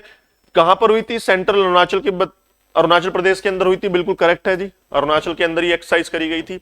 It involve troops of Indian army, Indian navy and Indian air force. जी गलत है, ये ट्राई सर्विस एक्सरसाइज नहीं थी। It is between Indian army and ITBP, Indo Tibetan border police, इन दो फोर्सेस के बीच में ये एक्सरसाइज करी गई थी। दूसरा जो प्रचंड प्रहार है, जो प्रचंड प्रहार है वो ट्राई सर्विस एक्सरसाइज है, जो इससे जस्ट पहले, कुछ महीने पहले करी गई थी। और वो कहां पर हुई थी, वो भी सेंट्रल अरुणाचल प्रदेश के अंदर ही हुई थी, ध्यान रखेंगे। तो अगर क्वेश्चन होता है प्रचंड प्रहार का, तो दोनों ऑप्शन ठीक हो जाते, लेकिन क्वेश्चन पूछा गया अचूक प्रहार का। अचूक प्रहार किसके बीच में, ITBP के बीच में ये है और इंडियन आर्मी के बीच में है। क्लियर है। तो ऑप्शन 2 इज करेक्ट। तो right answer is option B, 2 only. Clear है। चलें आगे, चलिए। So next question is question number 46, with reference to the टंग हुई हाउफा, कंसिडर द फॉलोइंग। एक किस चीज से रिलेटेड है, एक एनिमल है, उनसे रिलेटेड है, नॉर्थ ईस्ट के अंदर ये पाया जाता है। It is indigenous breed of Manipur, जैसे मैंने बताया नॉर्थ ईस्ट के अंदर है। And option B says it is known for more stamina than speed. ये स्पीड इतनी नहीं है लेकिन स्टेमिना बहुत ज्यादा है इस ब्रीड का, स्पीसीज का। व्हाट इज राइट आंसर, देखेंगे एक बार। मणिपुर के अंदर है, बिल्कुल ठीक है। And it is non for stamina and speed. Photo include नहीं कर सकता था, टेस्ट पेपर है, वरना मैं आपको दिखाता कि किस तरीके का ये दिखता है, क्या होता है। क्लियर। सो राइट आंसर क्या होगा, both the statement are correct, both the statement are true. So option C is your right answer. So option C is your right answer. आगे चले। चलिए question number 47, PM Rahat scheme primarily aims to, PM Rahat scheme primarily aims to provide crop insurance to farmers, offer pension benefits to senior citizen. The C says provide free medicines for chronic disease, and option D ensure cashless treatment for इसको सही कर लेंगे, for accident victims है ये, for accident मिसटाइप हो गया, ये for accident victims है। बताइए सर, पीएम राहत, प्रधानमंत्री राहत योजना किस चीज से रिलेटेड है। Giving you 5 to 10 seconds to think about, attempt करिए। The PM Rahat scheme primarily aims to what?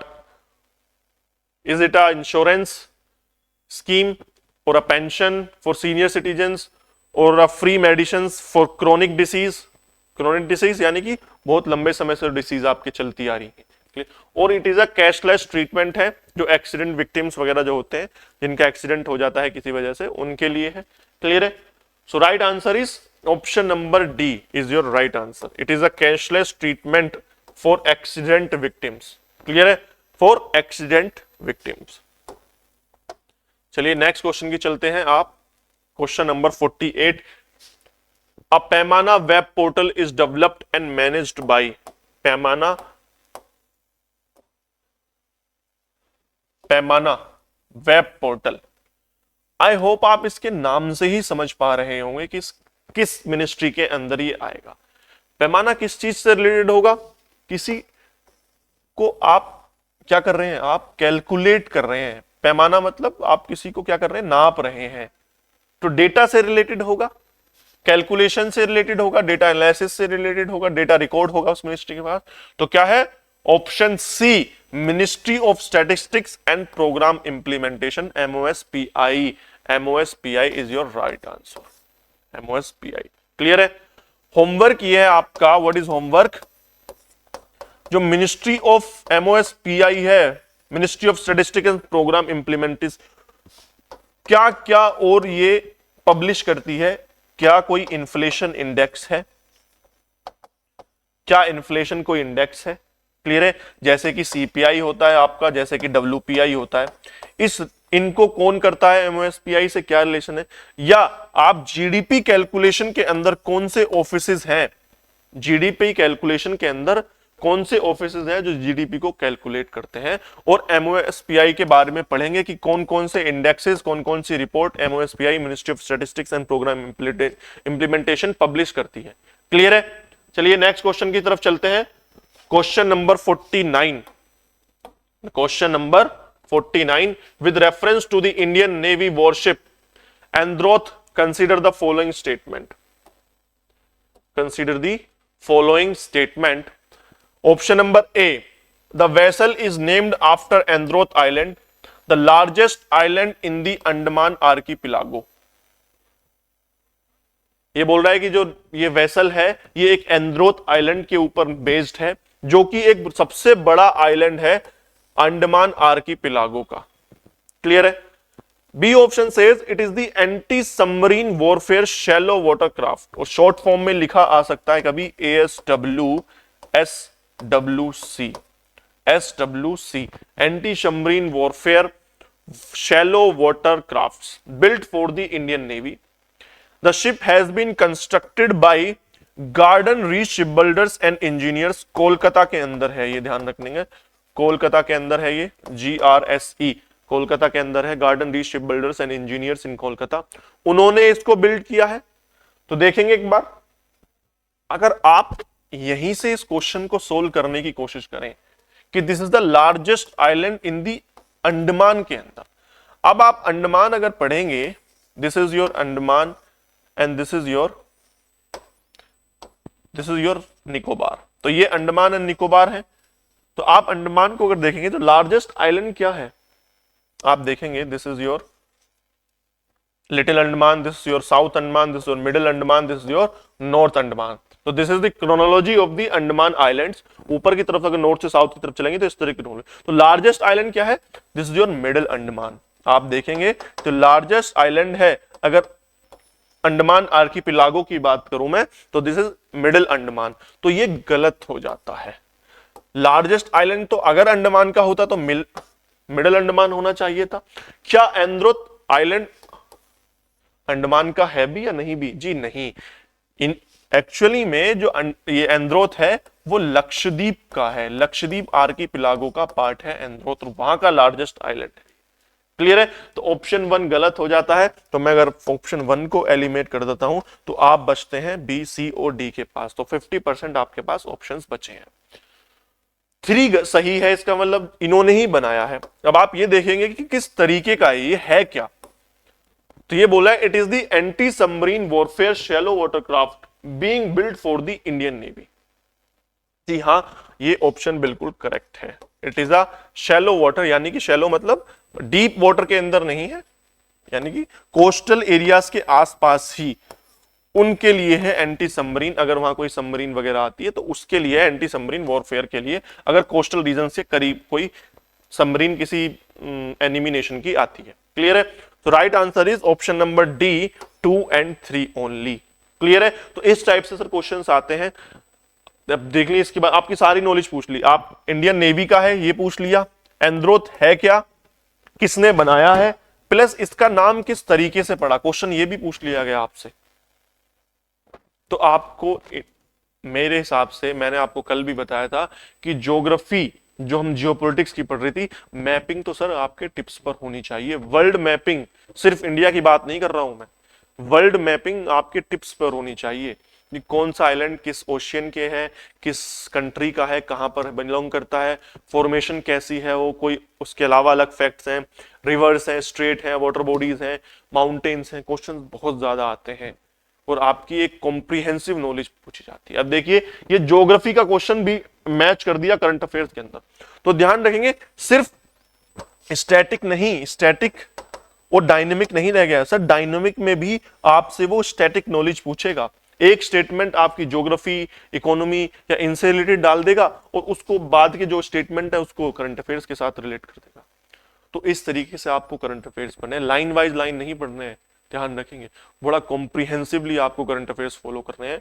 और इस बार सर क्वेश्चंस जो है, कंपटीशन इवॉल्व हो रहा है, कंपटीशन बढ़ रहा है, तो जैसे जैसे लोग ज्यादा आएंगे, कंपटीशन बढ़ेगा, लोग पढ़ रहे हैं, मार्क्स ज्यादा आ रहे हैं, तो वैसे ही वैसे जो डिफिकल्टी लेवल है एग्जाम का वो भी इंक्रीज होता रहेगा धीरे धीरे।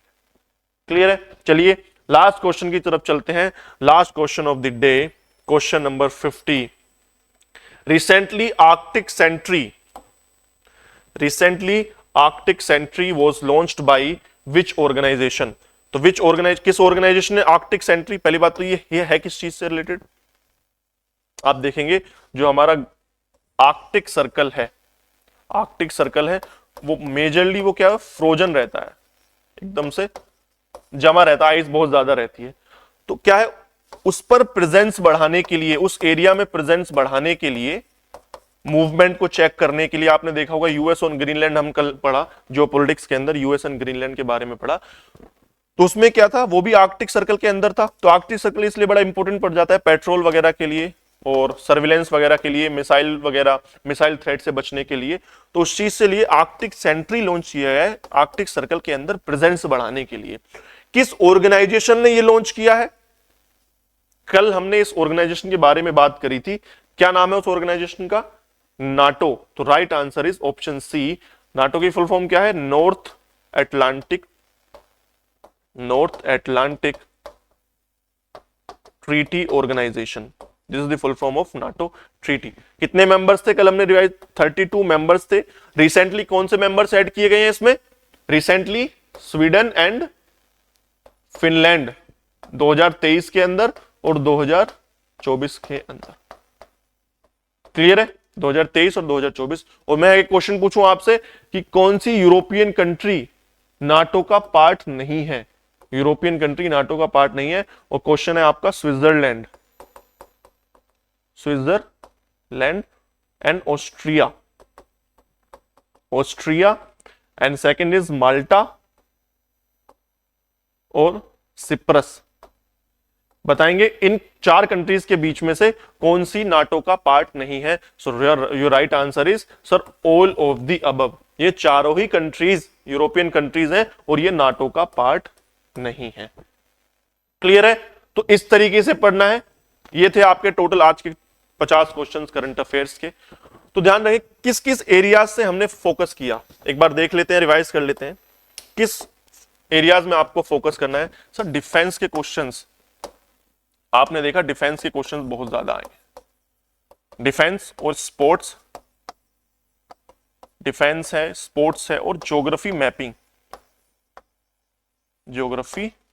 से रिलेटेड। और सिर्फ डिफेंस में आपको यह नहीं पता करना है कि कोई भी जो प्रोडक्ट है या कोई वेपन है या कोई शिप आया है वो किस इंडियन नेवी का है, कोस्ट गार्ड का है या किसने बिल्ड किया है। पूछा जाएगा कि उसका पर्पस क्या है, उसका काम क्या है, किस तरीके से वर्क करता है, फ्राइजेट है, डिस्ट्रॉयर है या पेट्रोल वेसल है। तो इस टाइप के क्वेश्चन स्पोर्ट्स में मैंने आपको बताया, ध्यान रखिए, जैसे हमने अलग अलग कॉम्पिटिशंस को लिया, तो पहला क्वेश्चन आपका ये रहेगा जी ये कॉम्पिटिशन है ये किस गेम से रिलेटेड है। हॉकी का है, जैसे हमने अभी पढ़ा जोहर कप पढ़ा है, for example Syed Mustafa Ali trophies है, अलग अलग कप्स हैं, ये किस गेम से रिलेटेड है।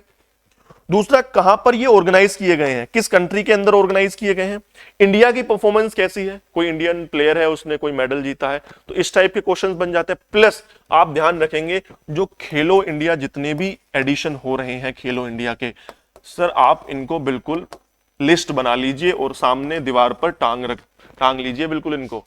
किस तरीके से जितने भी खेलो इंडिया एडिशंस हैं, विंटर गेम्स हो गए हैं, समर गेम्स हो गए हैं, वाटर गेम्स हो गए हैं, इंटर यूनिवर्सिटी गेम्स हो गए हैं, स्कूल गेम्स हो गए हैं, खेलो इंडिया के जितने भी एडिशंस हैं किस तरीके से पढ़ने हैं, ऑर्गेनाइजेशन कहां हुई है, ऑर्गेनाइज कहां किए गए हैं, ये क्वेश्चन सबसे पहले पूछेंगे आप, ऑर्गेनाइज है। दूसरा क्वेश्चन आप पूछेंगे कि उसका मैस्कोट क्या है, what is the mascot of that event, clear है।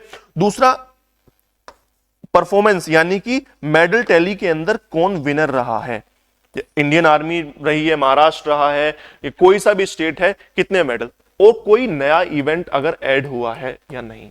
न्यू इवेंट के बारे में आप जरूर देखेंगे कि नया इवेंट कोई ऐड हुआ, जैसे कि आपने देखा ई स्पोर्ट्स एक इवेंट ऐड हुआ था अभी, ई स्पोर्ट्स, हालांकि ये मेडल इवेंट नहीं था, ये एक मेडल इवेंट नहीं था, सिर्फ मेडल सेरेमनी के दौरान इसको ऐड किया गया था। किसके अंदर ऐड हुआ था, ये आपका है स्कूल गेम्स थे या आप देखेंगे या इंटर यूनिवर्सिटी गेम्स से, तो इस तरीके के क्वेश्चंस भी आपके एग्जाम में पूछे जाते हैं, क्लियर है। और क्वेश्चंस हो सकते थे इसमें, अब सब तो इंक्लूड नहीं कर सकता, जैसे रामसर साइट्स हैं, रामसर साइट को इंक्लूड हुई है नहीं हुई है, कोई नई स्कीम है, फॉर एग्जांपल बजट के ऊपर भी बहुत सारे क्वेश्चंस आ सकते हैं इसके अंदर, कि बजट के किस टाइप के क्वेश्चंस हो सकते हैं करंट अफेयर्स में, कि आप मुझे ये बताइए कि अगर सरकार ने जो एक्सपेंडिचर करा है किस मिनिस्ट्री के अंदर सबसे ज्यादा एक्सपेंडिचर करा है, उनको क्रोनोलॉजी से एटलीस्ट टॉप 5 की तो आपको याद होनी चाहिए, कि डिफेंस मिनिस्ट्री है, रेलवे मिनिस्ट्री है, होम मिनिस्ट्री है, एग्रीकल्चर मिनिस्ट्री है, एजुकेशन मिनिस्ट्री है, इनको क्रोनोलॉजी से याद होना चाहिए कि सबसे ज्यादा एक्सपेंडिचर किस मिनिस्ट्री के अंदर करा है। दूसरा, एक क्वेश्चन बन जाता है आपका, क्वेश्चन कहां से बनेगा, क्वेश्चन ये बनेगा कि सरकार अगर 1 रुपया कमा रही है, 1 रुपी अगर वो कमा रही है, कम्स एंड गोज